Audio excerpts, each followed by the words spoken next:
agora? Assim, professor, no meu ponto de vista, eu acho que eu, de fato, não tinha ainda criado um cronograma para fazer, por mais que eu já tivesse tentado, eu ainda estava um pouco perdida.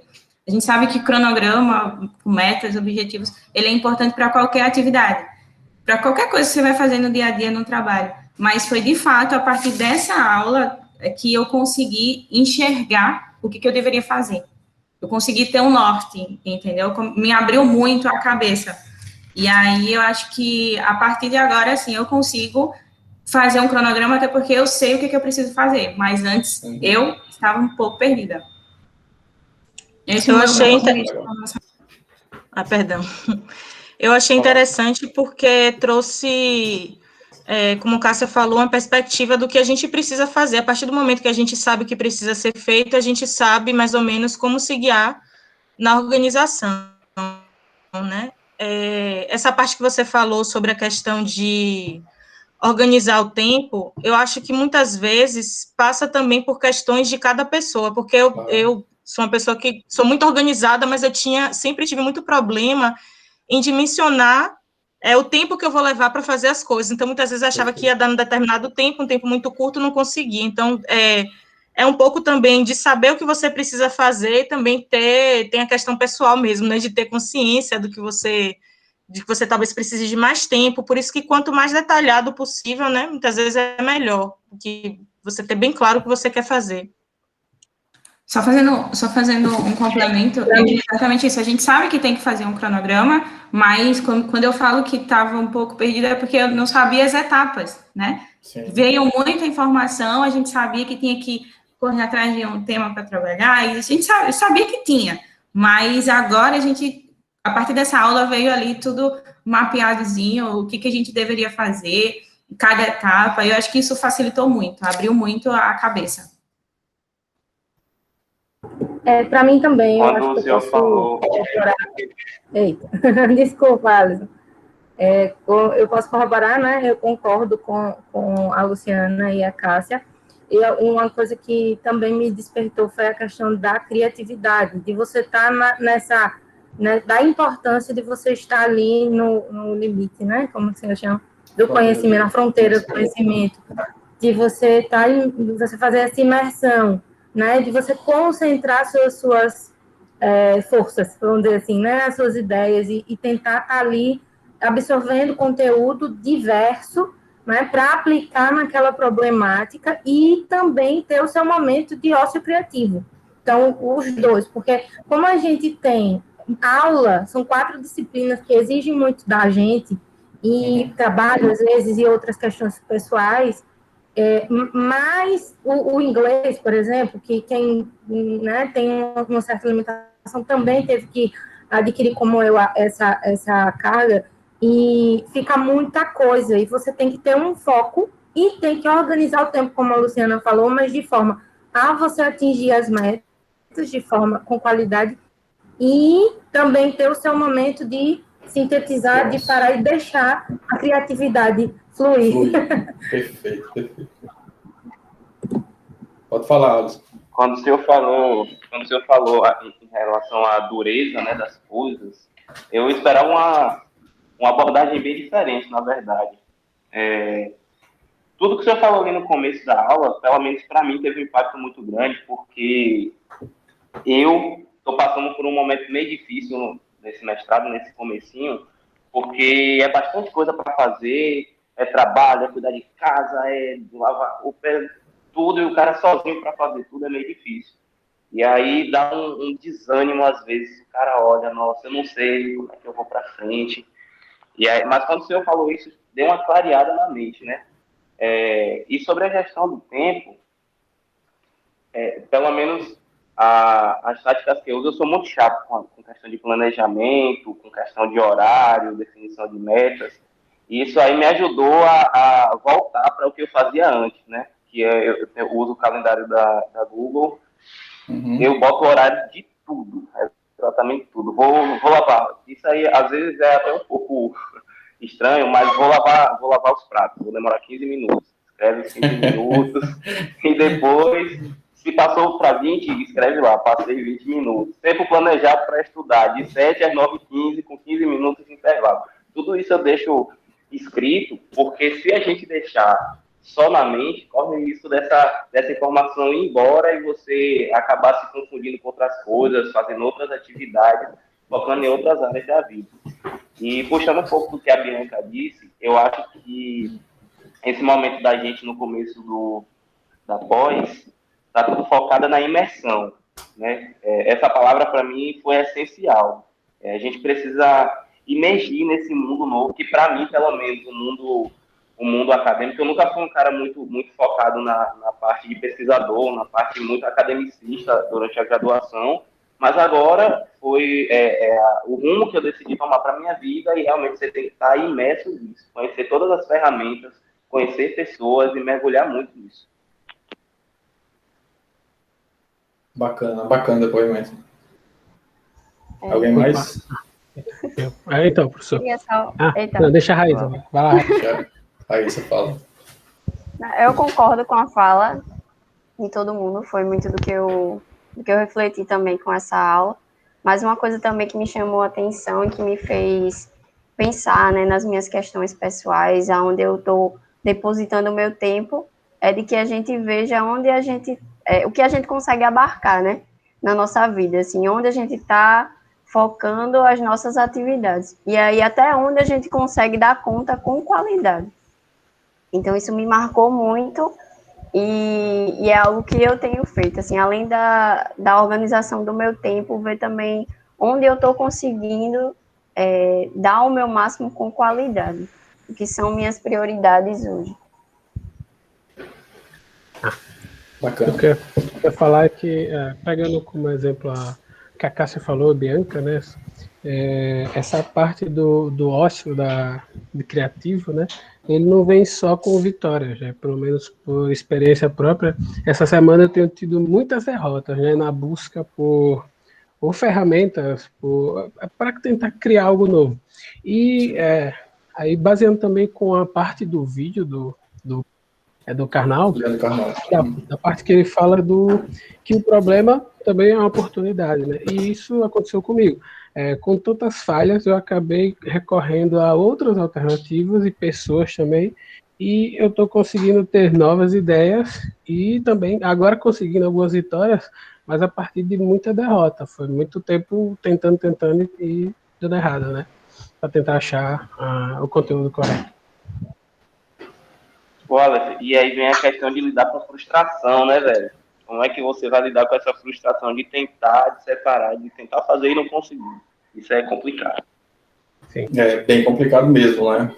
Tem que lidar bem com a frustração, né, para seguir em frente. O dar errado não é um sinal de problema, né? Não é a tentativa sempre nos leva a um lugar legal no final, né? Seja para refletir ou perceber que aquele caminho não tá errado, que a gente precisa seguir um caminho diferente, ou que a gente precisa corrigir alguma coisa, né, no meio do caminho, para que aquela alternativa que a gente escolheu dê certo no final. Acho muito válido, né, essa reflexão, e a gente tem que se lidar bem com as frustrações, que é uma coisa que a gente vai se deparar bastante no mestrado. Desde a nossa revisão bibliográfica até os nossos resultados, né? A gente chegar aos nossos resultados, nunca são aqueles resultados perfeitos, do jeito que a gente quer, do jeito que a gente espera. Às vezes vem muita coisa totalmente diferente, né? Em termos de qualidade, em termos de resultados mesmo esperados. Vocês vão ver. Podem anotar aí. No plano, vocês têm um item lá, resultados esperados. Vai ser tudo uma maravilha, mas o projeto é diferente, a execução é diferente, o resultado real, ele é diferente do que a gente espera, e a gente tem que estar preparado para se frustrar, ou também para levar o lado positivo, né? Ou seja, ter também um sucesso ali nos resultados, muito mais do que a gente planejou na fase, né, de planejamento de pesquisa. Então, isso vai acontecer, tá? pequenas frustrações ou grandes frustrações, mas é muito esperado que isso aconteça, a gente tem que saber trabalhar nisso. Acho que o Aleph já colocou, né, que aconteceu isso várias vezes durante a semana, né? Então é uma coisa comum mesmo, e vocês precisam ter essa consciência, né, que frustração é uma coisa que a gente vai ter que passar, e sempre vocês vão ter que tirar o lado positivo, né, e para revisar o processo ou para mudar de caminho. Deixa eu falar agora.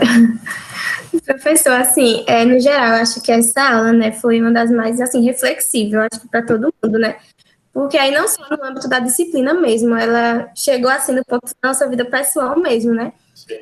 Eu, como o Alisson comentou, né, eu também sou do tipo que eu planejo todo dia, e isso eu faço final de semana, planejo minha semana, planejo meu mês, planejo meu ano, tipo, tudo eu sempre faço planejando. Só que aí, o que é que o vídeo me fez pensar, né, a aula? Que às vezes eu vou enchendo meu dia, né, de coisa e eu não paro, entendeu? Então, eu não deixo minha criatividade aflorar, eu só vou fazendo as atividades, vou amontoando minha semana e às vezes eu acabo não parando, né, não descansando, e isso é ruim. Como aí foi citado também, a gente precisa ter o tempo de parar, então a gente realmente, como acho que foi a Raíssa que falou também, a gente saber realmente o que é prioridade para a gente, né? Em meio a tantas atividades, tantos afazeres no dia a dia, a gente saber realmente discernir o que é que precisa, o que realmente a gente consegue dar conta e com qualidade. Então, assim, foi muito reflexivo, eu acho que para todo mundo, né? Para mim foi uma reflexão muito grande. Professor. Sim, pode falar. Eita, desculpa. Não, pode falar. Só uma coisa também que eu acabei não comentando. Eu acredito que para todo mundo também foi um ponto que deve ter chamado a atenção, o vídeo do Karnal, da parte do Karnal, que ele fala sobre o autoconhecimento. E aí, nessa vida que a gente está agora de mestrado, é muito, muito importante, porque às vezes o meu funcionamento não é da mesma forma do outro, mas não é por conta disso que ambos não podem crescer e aprender, né? Cada um à sua maneira. Então, para a gente não achar que o nosso autoconhecimento, a nossa forma, aliás, de aprendizado é uma forma de bolo, né? Uma forma de bolo, onde todo mundo tem que seguir um mesmo trajeto, assim. Como é importante que a gente se conheça para que a gente saiba qual é essa forma de seguir, assim, com qualidade, dando o nosso máximo. Exatamente. E cada um com o seu perfil, cada um com seu, com as suas regras, com as suas manias, com, enfim, com a sua qualidade, mas seguindo em frente. Porque é o seguinte, né? A gente tem desafios, né, durante uma pós-graduação, que ele é colocado de forma igual para todo mundo, mas nem todo mundo é igual, como o Raíssa falou. Então, cada um vai absorver o desafio de uma forma. Existe um sarrafo a ser batido, né? Imaginando a gente como se fosse um atleta, tem gente que vai pular muito fácil por aquele sarrafo, né? Mas vai ter gente que vai, assim, mas passar todo arranhado, né? Por aquele arame farpado ali que se estabeleceu como sarrafo. Vai ter gente que não vai conseguir de primeira ali, vai ter que treinar mais um pouquinho, dar um passo para trás. Mas o importante é seguir em frente, né? Não desistir, né? E tentar mais uma vez, até a gente atingir esse sarrafo. Que é o mesmo para todo mundo. A verdade é essa. Alguns vão ter mais facilidade e outros não, mas cada um tem que ter essa plena consciência que cada um trabalha de uma forma diferente, os mesmos problemas. E é assim que a gente tem que ser também na vida, né? Não pode aceitar, dizer, não, porque o outro faz desse jeito, eu tenho que fazer também, e a gente vai acabar se frustrando, porque a gente não é igual àquela outra pessoa. A gente vê isso no programa de pós-graduação, amigos que estão, né, no mesmo barco e cada um seguindo o seu caminho, cada um com sua personalidade, cada um com seu perfil. Enfim, o barco é o mesmo. Cada um, vocês podem se ajudar, mas cada um ali vai fazer a sua história, com a sua trajetória, com a sua personalidade, com as suas qualidades, e aí tem que seguir em frente. Eu acho que eu fico também muito reflexivo. Confesso a vocês que é uma carga emocional muito grande, assim, para mim, dar essa aula, assim, foi muito complicado. Eu me coloco, assim, na posição de vocês muito, né? E como vocês estão passando por esse momento, e eu volto no passado. E percebo quanto foi difícil também, sabe? Passar por esse processo, foi muito complicado. Não dominar as ferramentas naquela oportunidade, como a gente queria, enfim, passar fácil, né? A gente quer passar fácil por esses problemas, mas não é assim, não é do jeito que a gente quer. Então, com ajuda, com dedicação, que a gente passa mais tranquilo por esse processo, tá? Então, essa mensagem que eu deixo para vocês aí. A questão do... Pode falar. Não, pode terminar, fica à vontade. A questão do ócio, acho muito importante. Eu já errei muito com relação a isso. Confesso para vocês, eu já errei demais com relação a não parar para pensar no que eu estava fazendo, só querer executar, só querer ter o resultado, apresentar aquele resultado para dizer que eu, enfim, conseguia fazer aquilo que estava sendo imposto para mim naquela oportunidade. Poderia ser o trabalho, poderia ser a dissertação, o doutorado, alguma coisa, mas independente disso, a gente se coloca isso e às vezes não para respirar, a gente só quer entregar aquela coisa e no final, o que é que a gente levou daquilo? Às vezes, né, a gente não leva muita coisa, né, daquilo que a gente está fazendo, só está pensando num produto. E às vezes parar é muito importante, né? Pensar, né, exatamente no que a gente está fazendo, porque para que a gente tenha um aprendizado muito grande, né? Também nesse processo de criação. Me marcou muito, né, a fala do Leandro Carnal, quando ele fala que para tocar piano bem, você tem que ter inspiração. Então, né, os professores mandavam os alunos passear pelo parque, ver a natureza, e não dedilhar e não ter inspiração. Então, você vai ser uma máquina ou você vai trazer um sentimento para aquela música? As pessoas querem o sentimento e não querem uma máquina, né, tocando piano.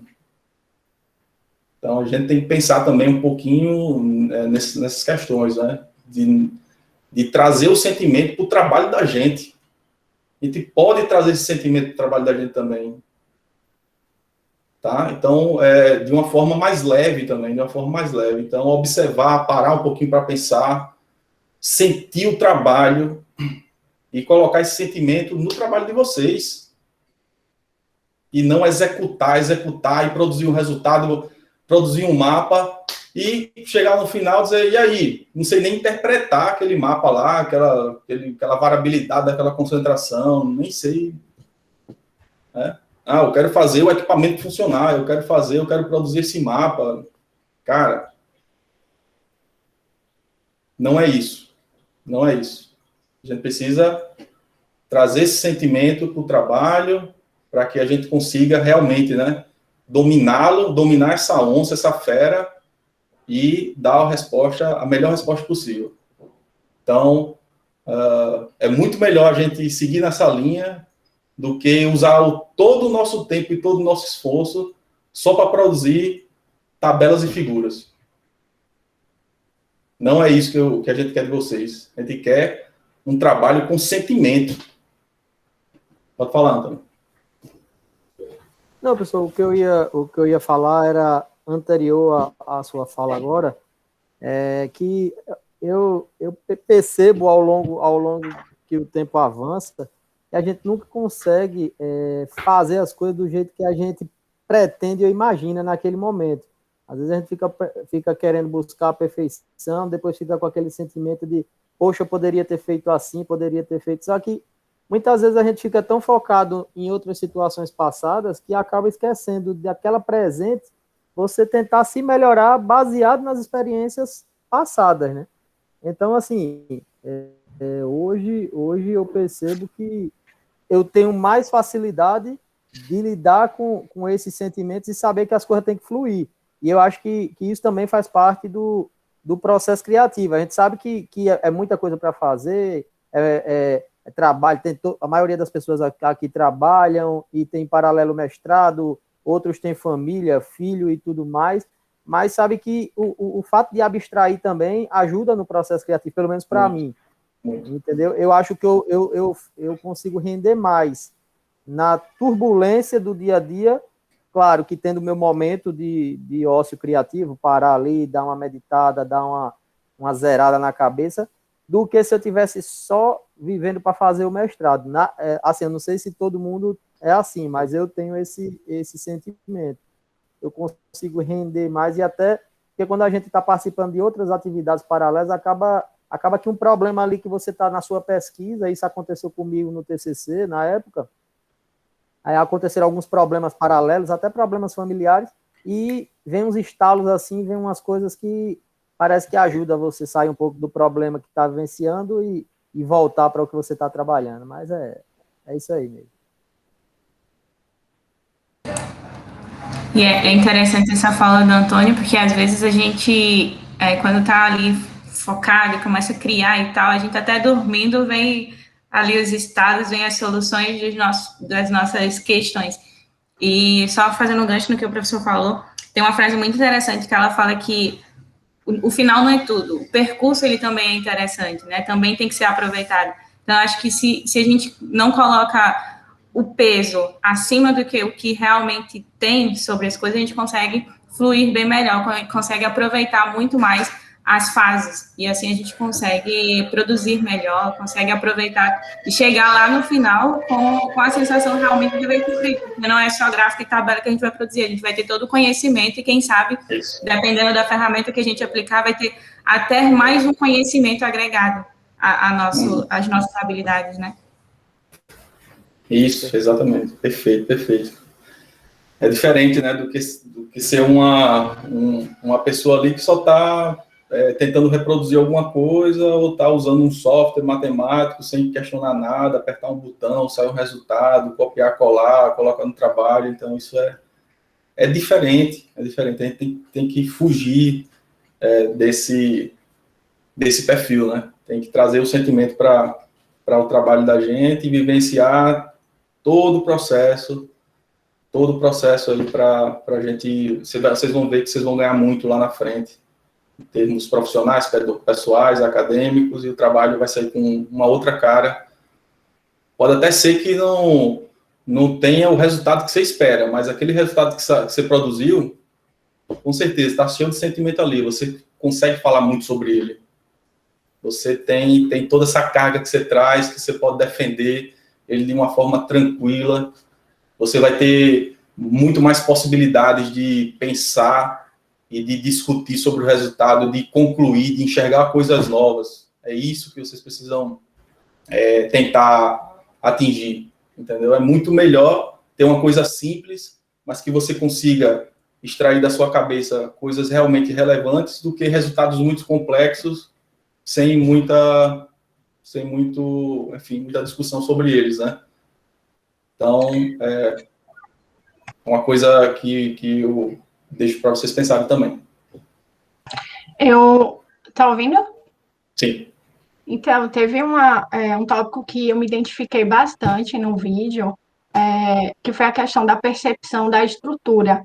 E é uma das coisas, assim, que eu sinto um pouco de dificuldade. Por exemplo, hoje eu trabalho fiscalizando 60 municípios aqui de Alagoas, então eu conheço todos os sistemas de abastecimento de água. E interessante que assim que eu entrei no mestrado, o pessoal falou, você pode escrever sobre o que você quiser, porque você tem informações de 60 municípios. Só que, assim, eu não tenho essa percepção, não consigo ainda, acho que devido à quantidade de informações, eu não consigo ter um filtro ainda.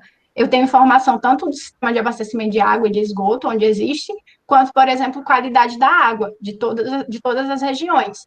Mas eu não consigo ainda filtrar, eu faço a fiscalização desse sistema, o que eu poderia escrever sobre ele? Porque eu estou tão acostumada só redigir o relatório, gerar não conformidades e advertências, que você só consegue imaginar na prática. Não consigo imaginar ainda isso na teoria, entendeu? Uhum. Então, assim, você tem uma passagem muito grande, né, mas acho que vivenciar mais, talvez você poderia trazer mais elementos para o relatório com relação a aspectos, né, que diferenciado do ponto em relação a passar e olhar só, né? Então, se você tivesse mais imersa no processo, talvez pudesse trazer um pouquinho mais de elementos, né, para o relatório. Acho que é interessante esse processo. Assim, não acho que não é a questão de imersão. Eu já vivo aquilo dali, entendeu? A questão é trazer a minha vivência para essa parte acadêmica. Eu não consigo trazê-la, entendeu? Porque eu vou em loco nos sistemas de abastecimento. É a questão mesmo de trazer a vivência para a vida acadêmica. Eu tenho essa dificuldade. Sim. Entendi. Enfim, outra coisa que a gente também discutiu na aula foi sobre, até eu coloquei aqui como uma questão no formulário, que é o planejamento de pesquisa. Vocês também citaram aí, né, e vocês falaram, agora eu sei o que é que eu tenho que fazer. Está muito bem amarradinho ali, quais são os passos para que eu consiga uma publicação no final, para que eu consiga fazer uma pesquisa bem sucedida. O planejamento, ele começa, né, de onde a gente quer chegar, né, para onde a gente quer ir, né, no final, onde é que a gente quer chegar no final. E a publicação, ele é o produto, né, de divulgação dos teus achados. Então, a gente sempre tem que focar na publicação antes de começar a executar o teu trabalho. Então, o primeiro passo do planejamento é onde é que você vai realmente, né, publicar aquele teu trabalho. E a partir dali, conhecer bem, né, os trabalhos que estão sendo publicados naquela revista, naquele periódico, em algum conjunto ali, né, de 2, 3 periódicos que você pensa que o teu trabalho se encaixaria melhor em função do escopo do periódico. E a partir dali, ter uma plena noção da qualidade dos artigos científicos que estão sendo publicados nesses periódicos, para tomar como base, tomar como estratégia para que você consiga também planejar o teu trabalho. Isso do ponto de vista de metodologia, do ponto de vista de qualidade de escrita, ou de nível de discussão, qualidade da apresentação de resultados. Isso é muito importante. Visualizar bem esses elementos. A gente vai ter aulas específicas, né, sobre os elementos que precisam ter em cada parte de um artigo científico, na introdução, na metodologia, nos resultados, na discussão e nas conclusões. A gente tem elementos específicos para cada parte, mas a leitura consegue fazer com que a gente abra muito, né, essa perspectiva do que o que é correto. O que é correto ter num artigo científico. Quando vocês chegarem lá na fase, quando eu começar a falar sobre esses elementos, você já sabia, eu percebi isso aí. Ficou claro quando eu comecei a ler os artigos e fica claro para mim esse elemento. Tá? Então, é muito importante ter essa percepção. E o projeto de pesquisa começa nesse ponto, né, no planejamento de onde é que eu quero publicar. Eu dei uma dica ali, né, em focar artigos científicos na faixa ali de 2 a 3, mas isso é muito variado em função da tua temática. Então, você pode até ampliar um pouco nessa faixa de 1 a 3, ou e aumentar o limite superior para cima, mas é importante pegar revistas com qualidade. Então, recomendo novamente, né, a QualiSCAPS, né, qualificação em função não só do fator do impacto, muitas vezes, né, tem outros condicionantes ali que também fazem com que as revistas se enquadrem ali naquela classificação. E a partir desse qualis ali, vocês podem explorar alguns artigos, né? E começar a prestar atenção na qualidade aplicada em cada parte dos artigos científicos. Tá? Então, esse é o primeiro passo. Reconhecer isso é muito importante. Reconhecimento desse primeiro passo é muito importante para que a gente consiga um produto melhor no final desse processo. Porque o que a gente está acostumado e o que na maioria acontece não é isso, né? Que a maioria das vezes acontece o planejamento focado numa sugestão dada pelo orientador ou na sua percepção daquele problema, certo? Então, muitas vezes a gente não consegue produzir o que você espera, né? Que é a publicação no final, o que o programa espera também de vocês. É muito importante ter essa percepção e fazer esse planejamento baseado na publicação científica. Outra coisa importante aqui seria, eu coloquei aqui, 2 características que ajudam a melhorar o processo criativo na redação. Vocês, perfeito aqui, tiraram de letra aqui, estava lendo as respostas. Ócio, bom planejamento, pontualidade, objetivo, percepção das estruturas, autoconhecimento, cronograma, gestão de tempo, enfim, tudo isso que vocês colocaram aqui é válido, né, como características, né, importantes para que a gente possa melhorar o nosso processo criativo, que vai culminar numa redação científica de melhor qualidade. Mas é isso que a gente vem falando, que a gente discutiu aí no começo da aula, né,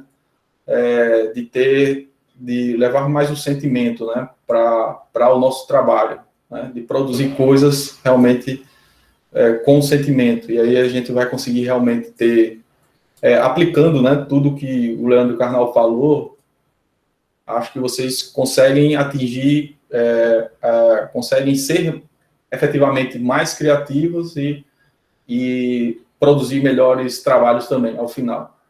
Porque a criatividade é uma coisa que se restringe a uma conclusão. Não é isso. Criatividade não é só aplicada a uma conclusão. É enxergar o trabalho de maneira mais ampla, até na leitura. Na leitura, a gente também precisa ser criativo e observar pontos de um trabalho científico que podem ser melhorados, ou lacunas que não estão escritas de forma explícita. Muitas vezes elas não estão escritas de forma explícita, lacunas científicas, e a gente precisa observar com atenção essas leituras para que a gente consiga extrair isso, né, das leituras científicas. Tá? Então, é muito importante esse processo de criatividade. Vocês vão usar essa característica desde a leitura até o final do teu trabalho, né, nas conclusões. Então, façam isso, procurem mais essas características realmente ali que o professor Leandro Carnal fala. Vocês vão ver que vocês vão melhorar bastante nesse aspecto. Ô, professor. Sim. Eu queria colocar algo diante do que você falou agora, que é no sentido de que, às vezes, né, isso eu tenho essa tendência e eu percebi muito na produção do meu TCC, que por mais que a gente foque em um tema específico, quando a gente abrange, contextualiza essa temática, a gente também amplia o nosso conhecimento, e aí a gente vai muito mais além em relação à própria criatividade. Sim, entendeu? Com certeza. Inclusive, abranger outras áreas, né, do conhecimento. Então, eu vejo isso como muito importante. Eu mesmo, assim, eu às vezes falo, meu Deus, eu queria estudar tanta coisa, mas não tenho como estudar tudo, né? Então, a gente termina especificando, né, dentro da sua abordagem no seu trabalho, mas que a gente pode contemplar outros aspectos, entendeu? Nesse sentido, despertando a criatividade mesmo, de olhar, de ter uma outra visão da situação e tal. E é isso. Concordo 100%. Acho que nesse processo de fazer, né, uma pesquisa que é tão específica, né, vocês vão ver, vocês vão fazer uma coisa muito específica, mas que vocês precisam trabalhar generalizar nessa conclusão, até onde ela pode ir. E aí realmente, como você falou, vem outras áreas, vem outras interfaces que podem ser afetadas por aquela conclusão muito específica que o teu trabalho lhe dá. Então, enxergar essas interfaces não é uma coisa simples, né? E não é uma coisa que você vai enxergar só olhando o teu trabalho. Você precisa ter uma visão mais ampla, certo? Então, acho que concordo muito com o que tu falou. Muito mesmo. Acho que vale muito a pena ter esse olhar social, muitas vezes, né? Social, o econômico, o ambiental. Então, será que o meu trabalho afeta nesses setores?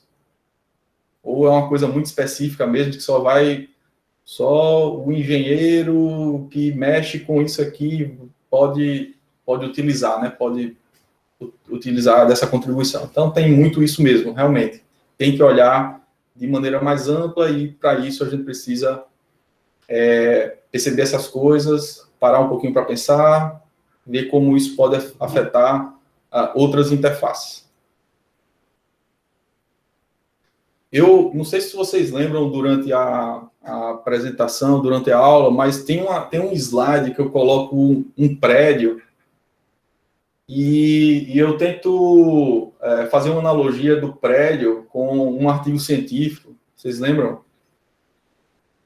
Certo. Então, um prédio vistoso, né? Eu tratei um prédio vistoso, bonito, né? Como um bom artigo científico, né? Para que eu apresente ele de uma melhor forma, eu preciso ter metodologias robustas, referências também bem aceitas, tá? Perante a comunidade científica. Isso vai sustentar, vai ser a base do meu prédio, que vai sustentar os resultados, que é a base empírica, é o que você produz, da metodologia que você adota, das referências que você lê, que você usa no teu trabalho para abrir uma lacuna ou para, enfim, trazer uma parte da metodologia que você vai usar no seu trabalho. Então, isso vai produzir resultados com uma base consistente. Ou seja, essa metodologia, esse referencial vai sustentar esses resultados, que é a sua base empírica vai sustentar conclusões mais específicas geradas pelo teu trabalho, e essas conclusões específicas do teu trabalho vão sustentar conclusões mais amplas.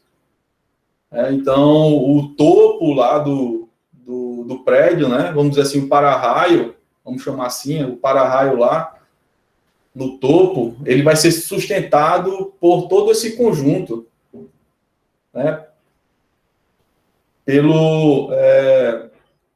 pelas fundações, pelos pilares, pelas lajes, pela alvenaria, até chegar lá em cima.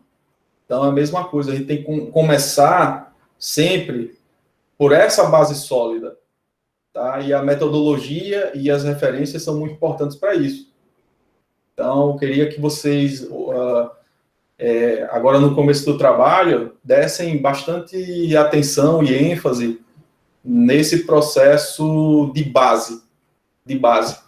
Se tem alguma coisa que dificulta, termo técnico ou inglês, acho que vale muito a pena dar um passo para trás, seja para melhorar o nível de inglês, para a leitura, ou para conversar com o teu orientador, ou conversar com um grupo de pesquisa, pode ser o seu, colegas de trabalho, ou então grupo de pesquisa, outros grupos de pesquisa no país ou fora do país. Mas que isso seja muito bem trabalhado, né? A questão de metodologia, discussão, referências, que as suas ideias elas sejam realmente validadas nessa fase, né? Pelo teu grupo, pelo teu orientador, e daí para você seguir em frente, né? depois, né, da execução mesmo, né, execução que aí você vai gerar os resultados. É por isso que o plano de pesquisa, né, pessoal, plano de pesquisa, ele só vai até a metodologia, né, ele não tem tem um item lá, resultados esperados, não é resultados, né, resultado é apenas dois parágrafos do que você acha, né, que vai acontecer, baseado no que você leu. Então, se você leu que aquela metodologia aplicada para um determinado local foi bem sucedida, para uma determinada condição, talvez para uma diferente condição, aquela metodologia também seja bem sucedida, né? Vamos dizer que o seu trabalho seja nessa linha. Então, existe um resultado esperado baseado no que já se conhece, é isso, né, que eu quero falar, né? Resultado esperado com base no que se conhece, mas pode ser que o resultado seja diferente do que se conhece. Mas é aí o conhecimento que vai ser utilizado para validar ou não a tua conclusão. É isso que a gente tem como tá bem, tá com uma base bem sólida, né, nesse quesito, né, dessas referências. Então, é muito importante as leituras, enxergar bem a metodologia, enxergar bem lacunas, enxergar bem como os trabalhos, né, eles colocam, né, para o leitor e apresentam a novidade em termos de objetivo do trabalho. Qual é o objetivo do trabalho? Sempre o objetivo, a maioria deles ficam apresentados no último parágrafo da introdução, mas antes disso tem toda uma justificativa, né, para chegar naquele objetivo tem toda uma justificativa, e tem todos os elementos, né, e entender, né, dizer, olha como ele fez, olha o discurso que foi empregado para justificar a execução do trabalho, justificar o objetivo do trabalho, que foi apresentado no último parágrafo. Então, isso é muito importante perceber e também avaliar, né, o que é possível melhorar de um trabalho que eu já li, que eu já vi, para dar uma contribuição nova. Então, a gente sempre tem que ter essa perspectiva. Eu preciso sempre, né, dar uma contribuição nova, né, do que já foi feito. Então, sempre tá com essa... buscando isso na cabeça, tá? Sempre buscando isso na cabeça. E lendo com esse olhar, né? Sempre lendo e observando os artigos com esse olhar. Então, foquem agora na base do prédio, tá? Então, vocês são construtores, colaboradores, vocês estão iniciando a construção desse prédio viscoso. Então, quanto mais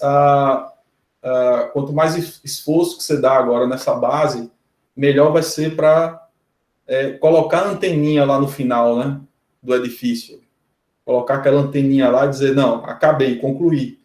Está aqui a antena, está aqui o meu para-raio final. Não dá para pular essas etapas. Não dá para pular essas etapas, tá? Então, precisa, inicialmente, desse esforço grande nesses quesitos para vocês construir um trabalho bem legal, né? De ponta e com conclusões realmente marcantes e conclusões realmente originais que sejam bem apreciadas. Acho que vale muito a pena dedicar tempo agora nesse quesito. É isso, beleza. Alguém mais quer falar alguma coisa?